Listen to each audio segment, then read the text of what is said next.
7 al 42. A ver, ¿cuántos trajeron su Biblia? Levante allí su Biblia. Los que trajeron su Biblia.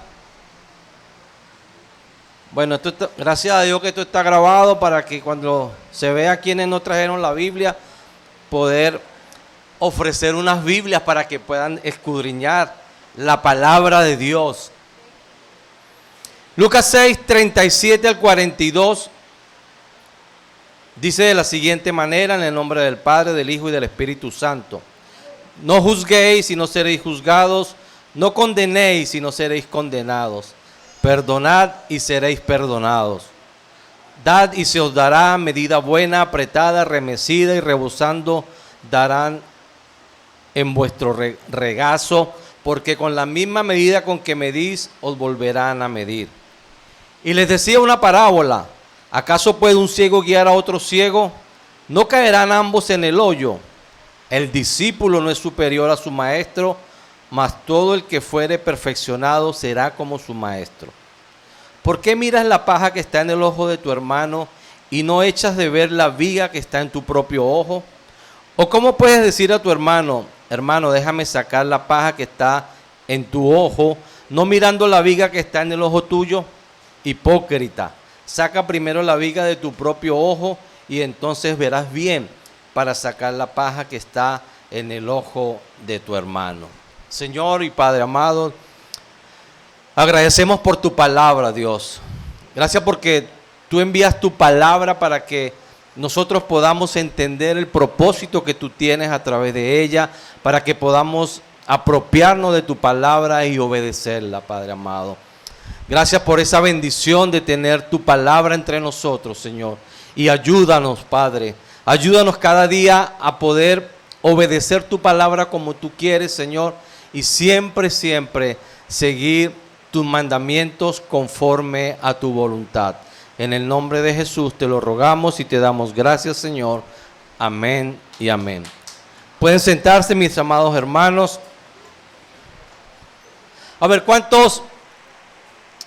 Cada vez que yo predico estoy preocupado por el tiempo porque la mayoría de las veces me quedo corto de tiempo, pero bueno, con la ayuda de Dios vamos a aprovechar y tratar de hacerlo en el tiempo que corresponde. ¿Cuántos han sido bendecidos por los evangelios que hemos estado estudiando y predicando en estos últimos tiempos? ¿Qué cosas nuevas hemos aprendido de la palabra de Dios a través del estudio de los evangelios? Muchas veces hemos leído muchos pasajes de la Biblia y particularmente los evangelios, y quizás por alguna razón no hemos entendido el propósito real que hay a través de cada enseñanza.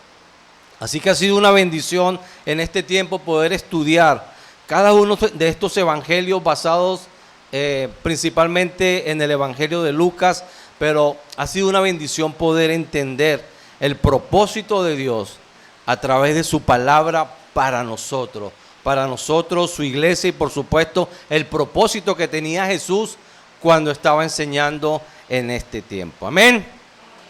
¿Cuántos han leído el Sermón del Monte? ¿Sí conocen el Sermón del Monte? Es un pasaje muy popular de las Escrituras. ¿Y cuántos han leído el Sermón del Llano? ¿Nadie ha leído el Sermón del Llano? Muy bien. En el capítulo 6 del Evangelio de Lucas, que estamos compartiendo el día de hoy, vemos que Jesús, o a través de este capítulo vamos a ver que Jesús ministró a lo largo aproximadamente de un año y sanaba a las multitudes, enseñaba, ¿verdad? La gente le seguía. Pero a partir de este capítulo 6 hay algo bien interesante, porque el Señor Jesús ha empezado a ordenar, ha empezado a organizar. Ya es el tiempo de organizar el propósito y declarar exactamente en qué consistía su reino, en qué consistía el reino de Dios. A partir de este capítulo 6 vemos que el Señor Jesucristo establece 3 nuevos elementos espirituales para reemplazar lo que se había distorsionado en la religión judía. Así que atención aquí, porque en este capítulo 6 vamos a ver esos 3 elementos espirituales muy importantes para reemplazar lo que se había distorsionado en la religión judía. ¿Cuáles son estos elementos? Número 1, Jesús establece un nuevo día de reposo. Número 2, Jesús establece una nueva nación. Y número 3, Jesús establece un nuevo estilo de vida en su reino que estaba implementando allí. Y si siempre pensamos en el título de cada prédica, y si hay que ponerle un título a esta enseñanza, yo le titulé Jesús establece un nuevo estilo de vida. Jesús establece un nuevo estilo de vida. Ahora, establece un nuevo día de reposo. El día de reposo era una ley muy importante para el pueblo judío.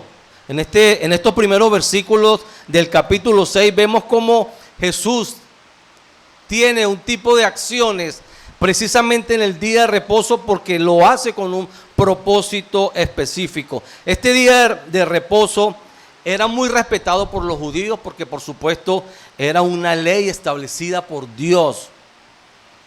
Dios en su obra creadora trabajó durante 6 días y el 7º día Dios descansó o reposó.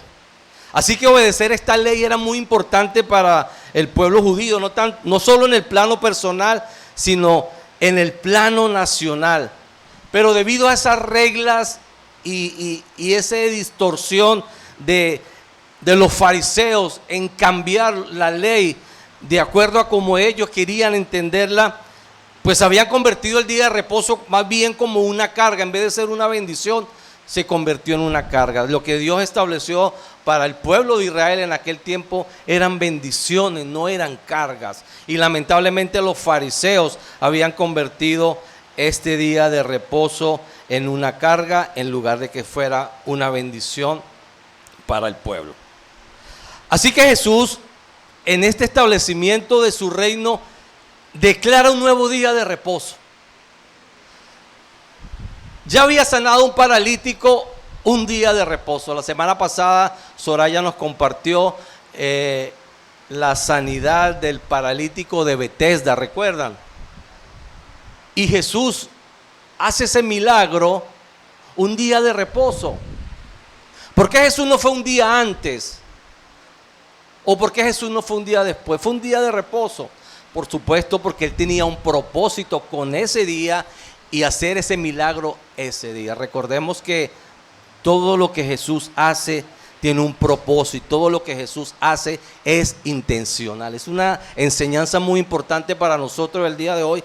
Cada actividad, cada planificación que nosotros hagamos debe tener una intencionalidad. No se debe escapar un detalle que suceda en un evento, en una actividad que no sea intencional, que no tenga un propósito al hacer. No ser actividades por hacer, sino siempre que cada actividad tenga un propósito. Jesús sana a este paralítico el día de reposo porque tenía un propósito. Y fíjese, tan distorsionado estaba la religión o los judíos, los fariseos específicamente, junto con los escribas, que no les importó tanto la sanidad de este paralítico, sino les preocupó porque se hizo un día de reposo. Estaban más pendientes de lo religioso que de la bendición que Dios estaba haciendo o dando a cada una de las personas en ese tiempo. Así que en este versículo 6, en este capítulo 6 vemos en los primeros versículos que Jesús también manda a recoger espigas a los discípulos en un día de reposo y sana a un hombre que tiene una mano seca un día de reposo. Pero algo interesante que sucede en el versículo 5, si tienen allí, si nos siguen en la lectura en el capítulo 6, versículo 5, el Señor Jesús dice estas palabras, se las dice a los fariseos: el Hijo del Hombre es Señor aún del día de reposo. El Hijo del Hombre es Señor aún del día de reposo. Jesucristo siendo Dios, ese es quien implementó este mandamiento. Jesucristo siendo Dios fue quien implementó esta ley del día de reposo. Es decir, Él tiene la autoridad para determinar si las acciones que Él hace el día de reposo están bien o están mal. ¿Por qué? Porque fue el que la estableció. Él es el Señor del día de reposo. Ese era el propósito por el cual Él estaba generando sanidades, haciendo milagros, actividades del día de reposo, porque Él quería enseñar al pueblo lo que realmente significaba ese reposo, lo que realmente significaba ese descanso para las personas. Recordemos que todo fue hecho por Él y para Él. Se trata de Él, se trata de Jesús. Dios se interesa más en suplir las necesidades del hombre que en proteger las reglas religiosas. Dios se interesa más en eso. Jesús da un día de reposo a través de un sabbat espiritual. El día de reposo se conoce como el sabbat, que nosotros llamamos sábado, que significa descanso o reposo. Y es que Jesús establece en sí, en el entendimiento de su vida, en el entendimiento de su trabajo y creyendo en Él, lo que realmente necesita, el reposo que necesita cada persona. Los fariseos habían convertido el día de reposo en un yugo, en una carga que no se podía llevar. Jesús convierte el día de reposo en un yugo fácil y en una carga ligera. En Él se estaba estableciendo ese día de reposo.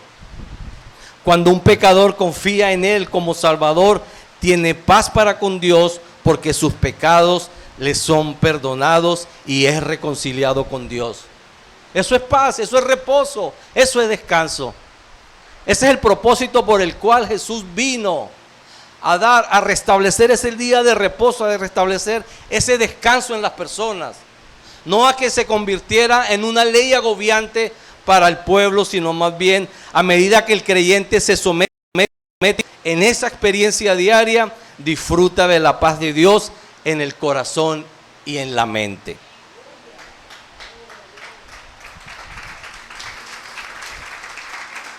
En segundo lugar, Dios establece una nueva nación. Vemos aquí la elección de los 12 apóstoles en el versículo 12 en adelante. Vemos cómo Jesús elige sus 12 apóstoles. Fíjese, Jesús pasa toda la noche, dice el versículo que Jesús pasa toda la noche orando. ¿Por qué? Porque quería la dirección del Padre al seleccionar los 12 apóstoles, porque el futuro de la iglesia dependía de ellos. Los 12 apóstoles eran los que iban a llevar este camino para que la iglesia se formara, para que la iglesia que el Señor estaba estableciendo como una nueva nación. ¿Por qué una nueva nación? Por supuesto que es una nación espiritual. Fíjese, 12 apóstoles representan en el pueblo judío 12 tribus. Las 12 tribus de Israel representaban a toda la nación de Israel. La nación de Israel, cuando fue establecida, Dios establece que a través de 12 tribus se forme esta nación. Pero el propósito de Jesús en el establecimiento de su reino en la tierra nos muestra y le da a entender al pueblo judío que realmente no era el énfasis en la nación judía, era realmente el énfasis en Él, en su vida como Salvador. Jesucristo tomó este pueblo para encarnarse como hombre, pero el propósito principal era formar una nueva nación uniendo a judíos con gentiles. Y nosotros como gentiles somos beneficiados de esa nueva nación que Jesús estableció. Fíjense, a través de la elección de estos 12 apóstoles se establece esta nueva nación espiritual. Esta nueva nación que el apóstol Pedro lo dice en su carta, que es una nación santa, que es un pueblo adquirido por Dios. Y esta nación se convierte en la iglesia que Jesús establece al venir a la tierra, y cuando asciende al cielo, comisiona a los 12 apóstoles para que se encarguen de diseminar el evangelio por todo el mundo para que esta nueva nación espiritual pueda ser alcanzada, o toda la humanidad pueda ser parte de esta nación. Y lo hace a través de estos 12 apóstoles principalmente.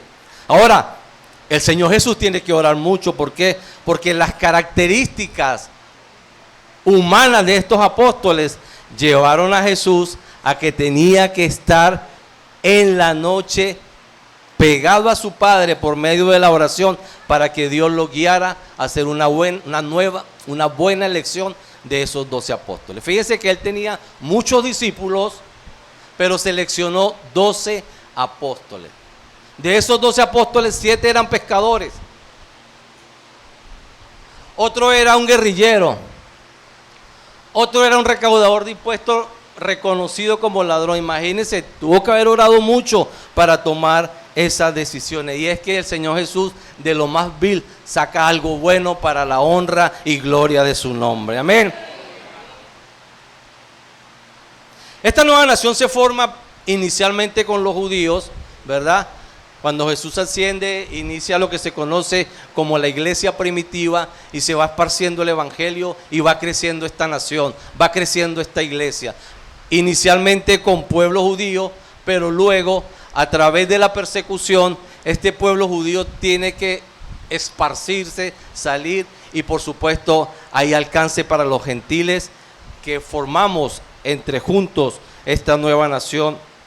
Porque en esta nueva nación que es la iglesia no hay diferencia entre judío y gentil, porque todos somos uno en Cristo Jesús. Amén. En tercer lugar, vemos que Jesús establece un nuevo estilo de vida que debe prevalecer en esta nueva nación espiritual, en la iglesia. Y lo vemos, donde vemos este nuevo estilo de vida, lo vemos en el Sermón del Llano. Los que no habían escuchado el Sermón del Llano, aquí lo estamos leyendo. Lucas 6:17, fíjese lo que dice. Y descendió con ellos, con los apóstoles, y se detuvo en un lugar. ¿En qué lugar? En un lugar llano, en compañía de sus discípulos y una gran multitud de gente de toda Judea, de Jerusalén, de la costa de Tiro y de Sidón, que había venido para oírle y para ser sanado de sus enfermedades. Aquí en este llano también el Señor Jesús da un sermón. Algunos estudiosos de la palabra de Dios dicen que el Señor Jesús en sus enseñanzas la dio en diferentes lugares, con el propósito de que cada persona que le escuchara pudiese escuchar las enseñanzas principales o los mandamientos principales que el Señor Jesús tenía. Otros creen que este sermón del llano es el mismo sermón del monte, pero no vamos a entrar en esa polémica y en esa discusión. Lo que es importante y que nos muestra la palabra de Dios en Lucas, y desde la óptica de Lucas, es que Jesús descendió con sus discípulos y se detuvo en un lugar llano para dar un sermón. Un sermón similar al conocido por todos nosotros como el Sermón del Monte que vimos hace unas semanas atrás en Mateo. Y es que este sermón que Jesús da aquí en Lucas describe la clase de carácter santo que debemos tener como creyentes. A través de este sermón que vemos aquí en el capítulo 6, el Señor Jesús describe la clase de carácter santo que debemos tener como creyentes. Y Jesús se enfoca principalmente en las actitudes. ¿Cómo debe ser nuestra actitud ante las circunstancias? ¿Cómo un cristiano debe actuar ante las circunstancias? Fíjense, este sermón empieza con las bienaventuranzas en el versículo 20. Y vemos allí las circunstancias difíciles que los discípulos iban a enfrentar en el establecimiento de la iglesia para que la iglesia pudiese crecer. ¿Qué circunstancias tenía o qué circunstancias iban a vivir allí para poder hacer este trabajo? Pobreza, hambre, persecución. Bienaventurados los pobres. Bienaventurados los que tienen hambre. Bienaventurados los perseguidos. ¿Cómo debe ser nuestra actitud ante la pobreza? ¿Cómo debe ser nuestra actitud? ¿Cómo debemos actuar ante el hambre, ante la persecución? Eso es lo que Jesús está enfocando en el establecimiento de este estilo de vida. Cómo es nuestra actitud ante las diferentes circunstancias, ante nuestro trato con la demás gente. Más adelante dice que debemos perdonar y amar a nuestros enemigos. ¿Cómo es nuestra actitud ante esa gente que nos aborrece, ante esa gente que nos maldice? ¿Cómo es nuestra actitud? ¿O cómo debe ser la actitud de un creyente al enfrentar este tipo de situaciones? Eso es lo que Jesús está estableciendo en su nuevo reino, algo totalmente paradójico y que muchas personas no entendían. ¿Cómo va a ser bienaventurado alguien que tiene hambre? ¿Cómo va a ser bienaventurado alguien que tiene persecución? No era entendible de acuerdo a la lógica humana, pero en el reino de Dios, en lo que Jesús estableció, en lo que Jesús vino a enseñar, era el propósito principal, porque el que tiene persecución, el que tiene hambre y el que es pobre de espíritu es bienaventurado, porque es una promesa de Dios.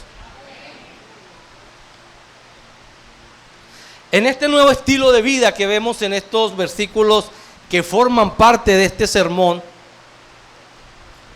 el Señor Jesús recalcó 4 cosas esenciales de carácter santo. 4 cosas esenciales para reflejar un carácter santo. Fe en Dios. Número 2, amor hacia los demás. Número 3, sinceridad con nosotros mismos. Y en cuarto lugar, obediencia a Dios. Estas son las 4 características esenciales que Jesús resaltó en este sermón para que nosotros podamos reflejar un carácter santo. Eso era lo que Jesús estaba estableciendo, un nuevo estilo de vida. Jesús quería que esta nueva nación espiritual que se estaba formando tuviera un estilo de vida conforme a lo que Él vino a mostrar, a modelar, conforme a su amor, conforme a su humildad, conforme a la enseñanza, dándole prioridad a Él. El pueblo de Israel le daba, y los fariseos mostraban una prioridad hacia la nación judía. Le daban una prioridad hacia el pueblo de Israel como nación, enfocado en la ley, pero de un punto de vista muy religioso, que distorsionaba el propósito o lo que Dios había establecido a través de la ley. Y Jesús viene a mostrar y a enseñar que en el establecimiento de su reino la prioridad es Él. La prioridad es Él. La prioridad no era el día de reposo, porque Él como creador del día de reposo estaba estableciendo en su propia vida un nuevo día de reposo para que la gente tuviera descanso. Él era la prioridad. Y el pueblo necesitaba entender que por encima de la nación judía, la prioridad era Jesús y la nación espiritual que Él estaba estableciendo. Y es que muchas veces hoy en día también de alguna manera, yo sé que no es intencionalmente, pero de alguna manera el Señor Jesús no se percibe como prioritario en alguna actividad. Y yo recordaba en la Marcha para Jesús, cuando uno ve o cuando uno participa, hay mucho énfasis en Venezuela. Hay bailes venezolanos, bandera venezolana, actividades relativas o asociadas a la nación, a Venezuela. Pero a veces cuando uno ve las fotos, puede ver 50 fotos con la bandera, con sombreros típicos, con bailes típicos venezolanos, y quizás 2 o 3 fotos con una pancarta de Jesús. Y es que sin querer podemos estar dándole más énfasis a la nación que a quien realmente debemos darle énfasis. Por eso es que el Señor Jesús nos muestra en su palabra que el propósito de Él es que toda la humanidad entienda que el reino de Dios se ha establecido para que Él sea el Señor de todo y de todos. Jesucristo es lo más importante en todo lo que estamos viendo, en todo lo que estamos viviendo. Cuando estamos estudiando los evangelios, estamos estudiando de Jesucristo, de lo que Él hizo, lo que Él es, lo que Él representa y lo que Él estableció. Entonces nos encontramos con el versículo 37, porque el día de hoy nos corresponde un fragmento de un sermón. Del versículo 37 al 42 que leímos inicialmente es un fragmento de un sermón completo, y era importante poder entender en qué consistía ese sermón para comprender de una mejor manera lo que está diciendo en este fragmento. Cuando entendemos que dentro de este sermón del llano, el Señor Jesucristo quiere mostrar o quiere establecer, dejarnos ver un nuevo estilo de vida conforme a lo que Él vino a establecer, nos encontramos en el versículo 37 que dice: no juzguéis y no seréis juzgados, no condenéis y no seréis condenados, perdonad y seréis perdonados. El juzgar es una manera de emitir juicio, de culpar a otro. El condenar es pronunciar sentencia a alguien. Y el perdonar, la palabra perdonar, significa soltar. Yo suelto. Usted perdona cuando suelta. ¿Qué suelta? Una carga que tomó cuando alguien le ofendió. Cuando alguien le hizo daño, usted toma una carga. Entonces, muchas veces decimos: bueno, cuando yo sane, perdono. No. Usted tiene que sanar para perdonar. Usted tiene que soltar. Perdonar significa soltar esa carga. Porque cuando soltamos esa carga que hemos adquirido de otros, el Señor también suelta esa carga que nosotros les hemos traído a Él. ¿Cuántos han recibido el perdón de Dios? Y esa es la orden de Dios en este versículo, en este nuevo estilo de vida que el Señor quiere establecer, o que ha establecido a partir de su venida. Pero entonces dice: no juzguen. Y cuando nosotros revisamos Juan 7:24, nos dice el mismo Jesús: no juzguen según las apariencias, sino juzgad con justo juicio. Ay, ahí se nos tranca el serrucho. O juzgamos, o no juzgamos, o juzgamos. Aquí en 6:37 nos dice: no juzguen.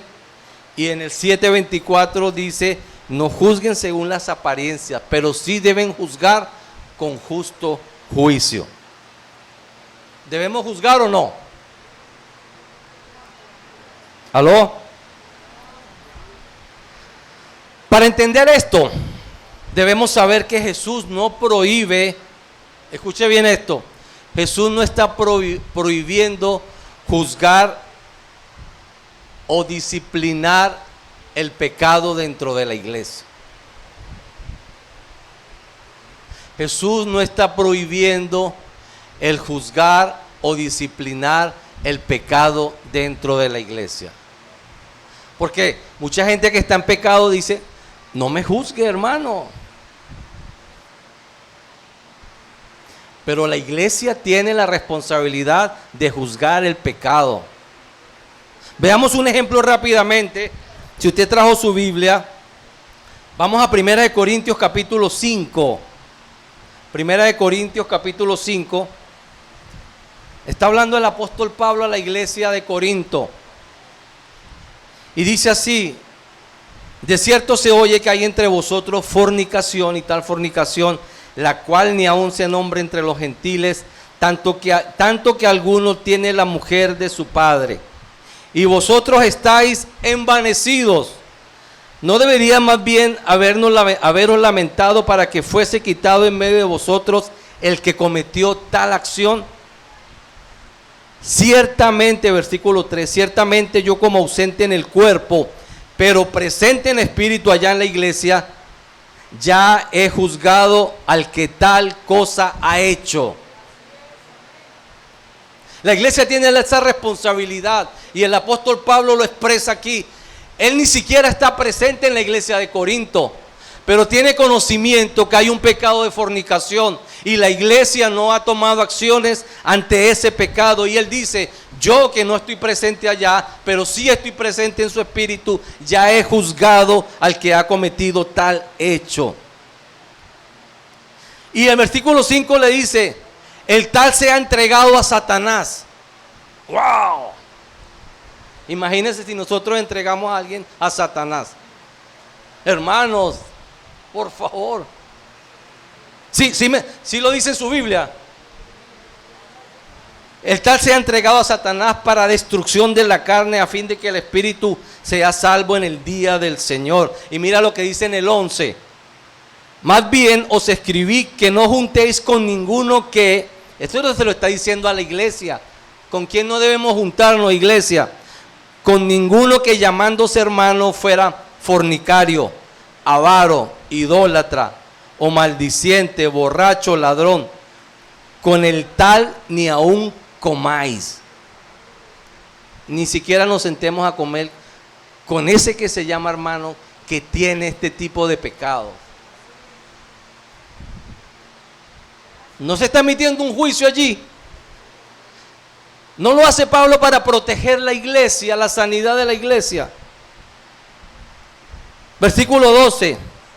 Porque, ¿qué razón tendría yo, dice Pablo, para los que están fuera?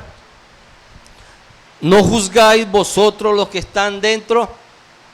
¿Quién debe juzgar los que están dentro de la iglesia? ¿Quién debe juzgar a los que están dentro de la iglesia? La iglesia, la misma iglesia. La iglesia tiene esa responsabilidad. Y mira cómo termina con el versículo 13. Porque a los que están fuera, Dios los juzgará. Entonces, ¿qué debe hacer la iglesia? Quitad pues a ese perverso de entre vosotros. El pecado hay que juzgarlo, hermanos. Entonces mucha gente se apoya en este versículo 37 en su pecado para decir, hermano, usted no me puede juzgar. ¿O por qué me juzgan? Si Dios no juzga, porque ustedes me juzgan. Número 1, el Señor Jesucristo sí pide que el pecado se debe juzgar dentro de la iglesia, pero se debe hacer con un justo juicio. Y número 2, vemos en la iglesia primitiva, la iglesia de Corinto, en esta nueva nación, un ejemplo bien claro de cómo se debe juzgar el pecado dentro de la iglesia. La iglesia tiene la responsabilidad de juzgar el pecado. La iglesia que no juzga el pecado se convierte en una iglesia carnal. El mismo apóstol Pablo lo dice, se lo dice a la iglesia de Corinto. En el versículo 1 del capítulo 3 dice, de manera que yo, hermanos, no pude hablarlos como a espirituales, sino como a carnales, como a niños en Cristo. Una iglesia que no juzga el pecado se convierte en una iglesia carnal. Y tenemos la responsabilidad delante de Dios de cuidar y de formar esa nación santa, una nación con un carácter santo delante de Dios en todos los creyentes. Amén. Volviendo a Lucas 6, entonces ¿a qué se refiere en ese versículo 37? ¿A qué se refiere Jesús cuando dice que no juzguemos para que no seamos juzgados? Fíjense, se está refiriendo a la actitud y práctica habitual de juzgar con hipocresía, condenar severamente faltas de otros y pasar por alto las faltas propias. Eso es lo que está condenando el Señor. El juzgar basándose en el odio, en la envidia, en el prejuicio y en la malicia. A eso es lo que se refiere que no debemos hacer. Cuando queremos juzgar en otros faltas, que nosotros mismos las cometemos peor. A eso se está refiriendo el Señor. Condenamos cosas en otros hermanos, en otras personas, que nosotros también las hacemos. A eso se está refiriendo el Señor. Entonces, Son dos tipos de juicios diferentes. Debemos juzgar con un juicio justo, de una manera correcta, pero no debemos juzgar de una manera incorrecta. Un juzgar con odio, una condena con malicia, una condena con rencor. Eso es lo que tenemos que tener cuidado. Y eso es lo que Jesucristo estaba estableciendo en este nuevo estilo de vida. Dice el versículo 38, dad y se os dará medida buena, apretada, remecida y rebosando, darán en vuestro regazo, porque con la misma medida con que medís, os volverán a medir. Los versículos 37 y 38 nos recuerda que segamos lo que sembramos y en la cantidad que sembramos. Si sembramos juicio, segaremos juicio. Pero si sembramos perdón, vamos a segar perdón. ¿Cuántos quieren recibir el perdón? Necesitamos perdonar, necesitamos sembrar ese perdón.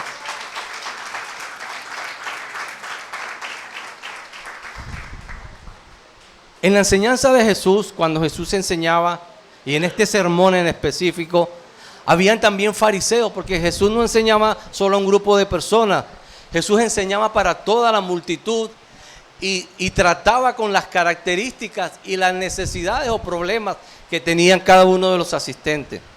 Jesús aprovechó la presencia de los escribas y fariseos para que ellos también escucharan las enseñanzas que Él tenía para ellos. Lucas 6:39 dice, y les decía una parábola, ¿acaso puede un ciego guiar a otro ciego? ¿No caerán ambos en el hoyo? Esta enseñanza iba dirigida, por supuestamente era amplia para todos, pero iba dirigida principalmente a los fariseos. Los fariseos estaban guiando a los judíos en una enseñanza distorsionada, distorsionando la ley, y por supuesto esto los estaba llevando a la condenación, no solamente a los fariseos, sino a los discípulos de los fariseos. Entonces dice, ¿puede un ciego guiar a otro ciego? El versículo 40 dice, el discípulo no es superior a su maestro, mas todo el que fuere perfeccionado será como su maestro.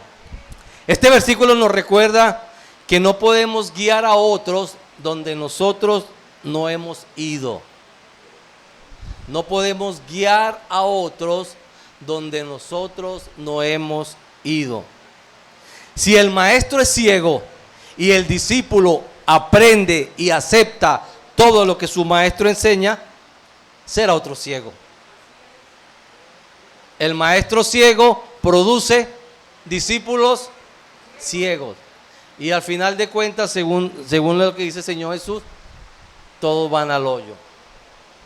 Así que debemos estar atentos, queridos hermanos, atentos a cada enseñanza, atentos a tener cuidado de lo que el Señor quiere que nosotros tengamos cuidado. Fíjate lo que dice el versículo 41. ¿Por qué miras la paja que está en el ojo de tu hermano y no echas de ver la viga que está en tu propio ojo? ¿O cómo puedes decir a tu hermano, hermano, déjame sacar la paja que está en tu ojo, no mirando tú la viga que está en el ojo tuyo?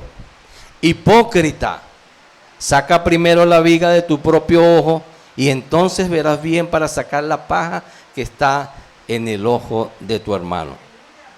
Claramente vemos aquí la actitud de los fariseos. Cuando en un evangelio el Señor Jesucristo utiliza la palabra hipócrita, es porque hay un fariseo escuchando ahí. Sí. Cada vez que usted vea o lea en los evangelios la palabra hipócrita, es porque Jesús está hablando o está hablando de un fariseo. ¿Qué les estaba diciendo Jesús a ellos con esta ilustración? Que ellos querían ver la falta de los demás, pero no querían ver sus propias faltas. Y es una enseñanza para nosotros hoy en día, por supuesto. A todos nos gusta ver la falta de los demás, pero nos cuesta ver nuestras propias faltas. Entonces los fariseos estaban teniendo esta actitud, y ellos como maestros de la ley se sentían con la autoridad y el poder. Fíjense algo, cuando la Biblia dice la paja y la viga, se refiere a una astilla de madera y a un tronco de madera. Imagínense la hipérbole que hizo el Señor Jesús ahí. Pero es tan tremenda esta ilustración, ¿por qué?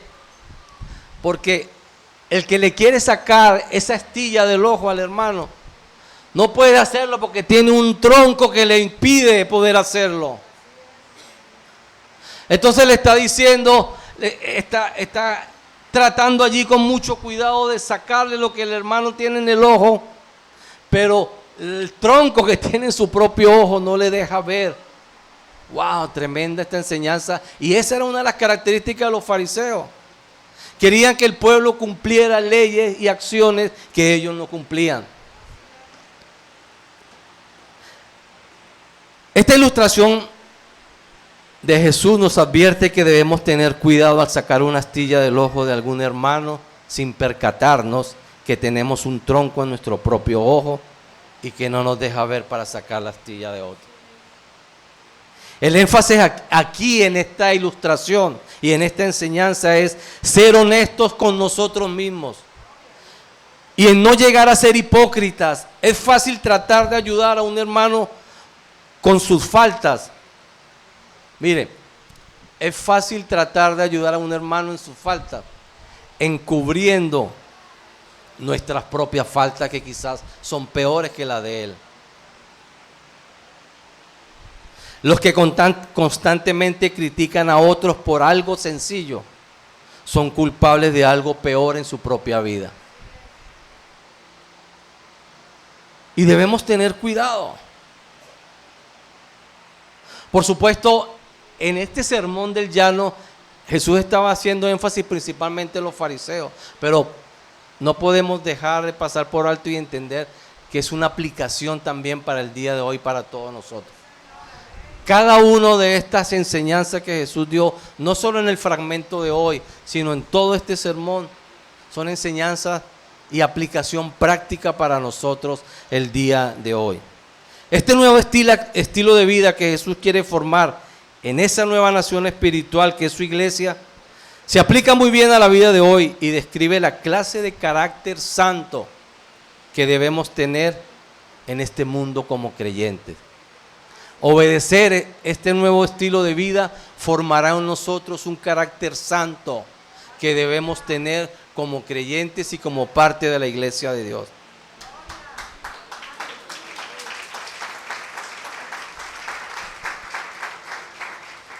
Para poder entender y vivir este nuevo estilo de vida que Jesús está estableciendo, debemos conocerle, debemos creer en que Él es el Salvador. Y quizás hay gente que aún no le conoce. Y quizás hay gente que dice, bueno, pero todo lo que se está enseñando aquí en este sermón que vemos en Lucas es como diferente a como yo lo entendía. Yo no entiendo viable que si yo soy perseguido, soy bienaventurado. Yo no encuentro viable que si yo tengo hambre, soy bienaventurado. Yo no encuentro viable que si alguien me hace daño, yo debo de amarlo.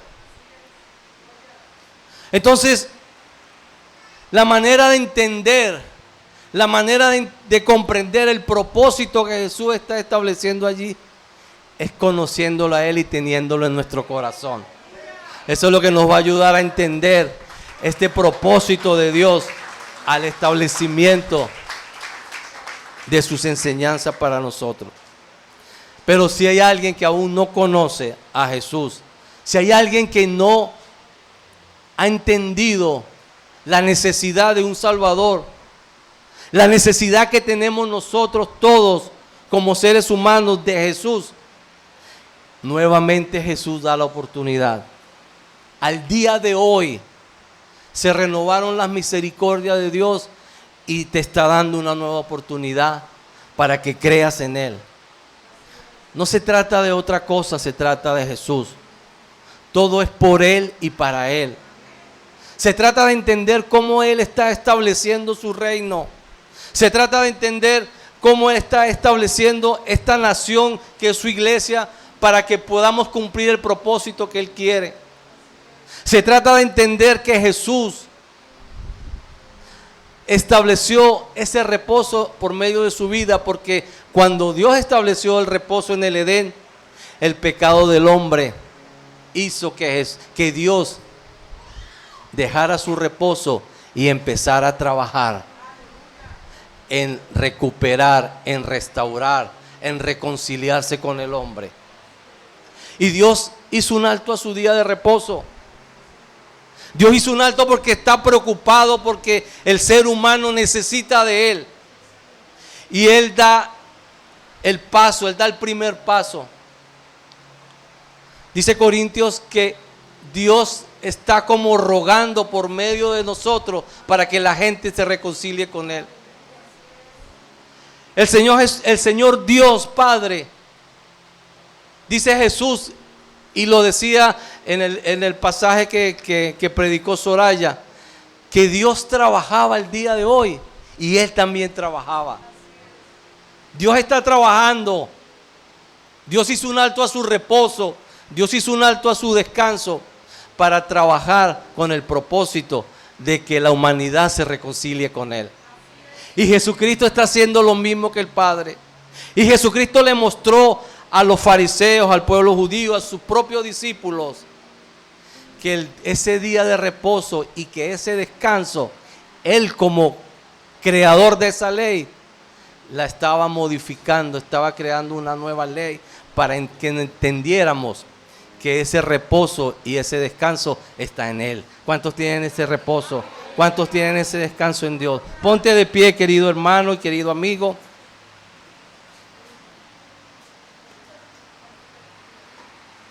Y vamos a pedir al Señor dos cosas.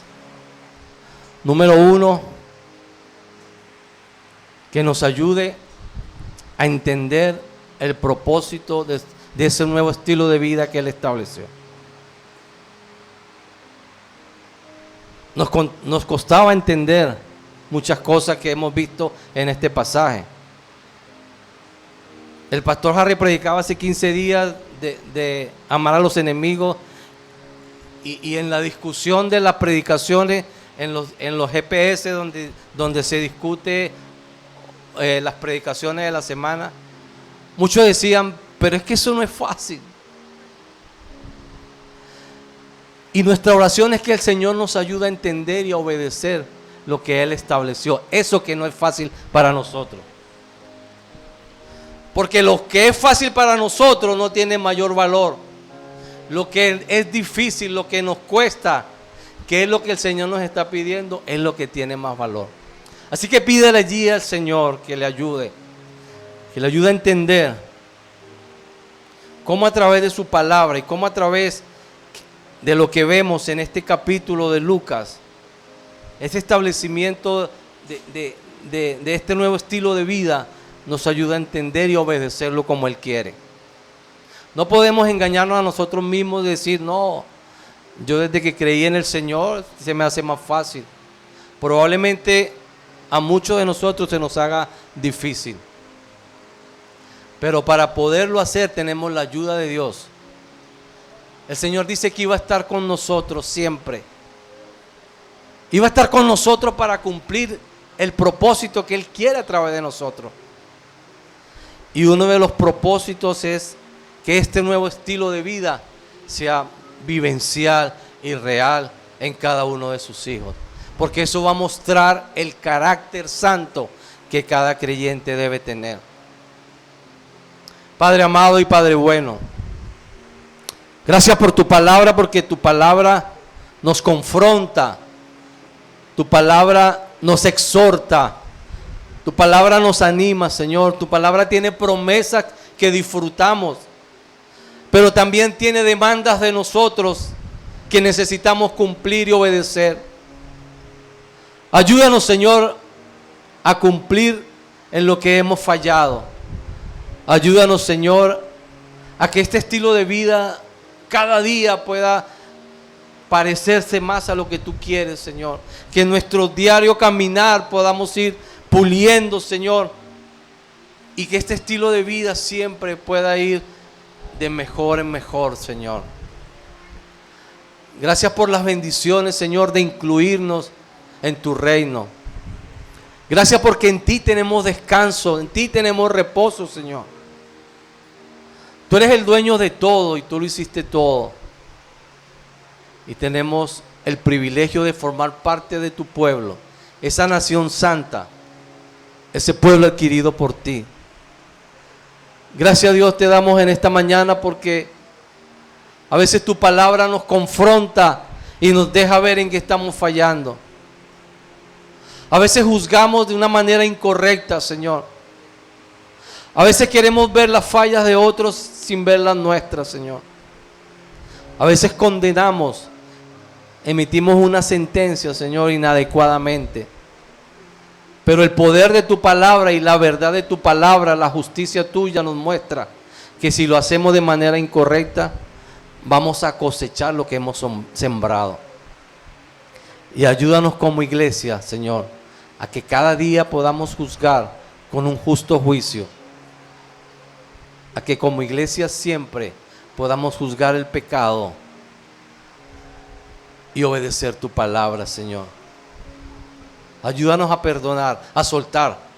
Si hay algo que no hemos soltado, Señor, ayúdanos. Ayúdanos a soltar eso, esa carga que hemos adquirido, Señor. Y poder tener la paz y la libertad que tú nos das, Señor. Y ayúdanos a soltarla, Señor, porque hemos recibido el perdón de parte tuya. Y tú has sido bueno con nosotros, Señor. Gracias por esta enseñanza de este capítulo 6. Queremos seguir escuchando tu palabra, alimentándonos de ella, Señor. Y cada día entender más el propósito de Jesús aquí en la tierra. El propósito de Jesús al establecer su reino aquí en la tierra. Y que nosotros como iglesia, día a día, podamos seguir caminando en obediencia a ti. Muchísimas gracias te damos. En el nombre poderoso de Jesús, nuestro Señor. Amén, amén, amén. Dios les bendiga, mis hermanos.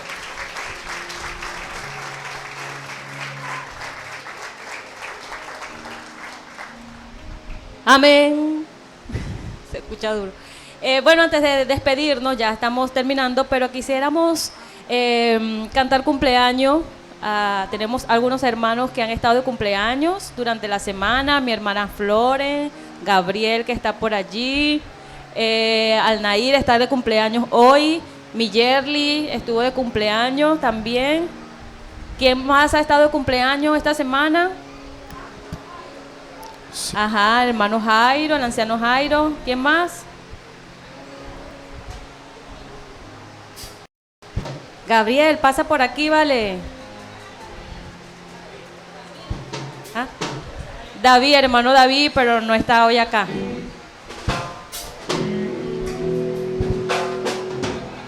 Vamos a cantarle cumpleaños.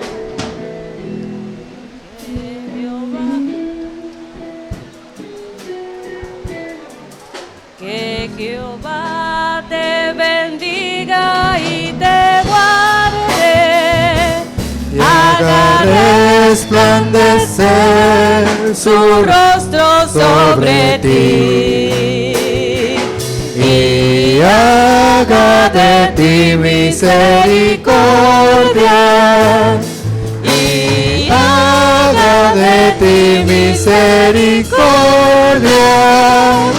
Que Jehová hacia a ti su rostro y ponga en ti paz.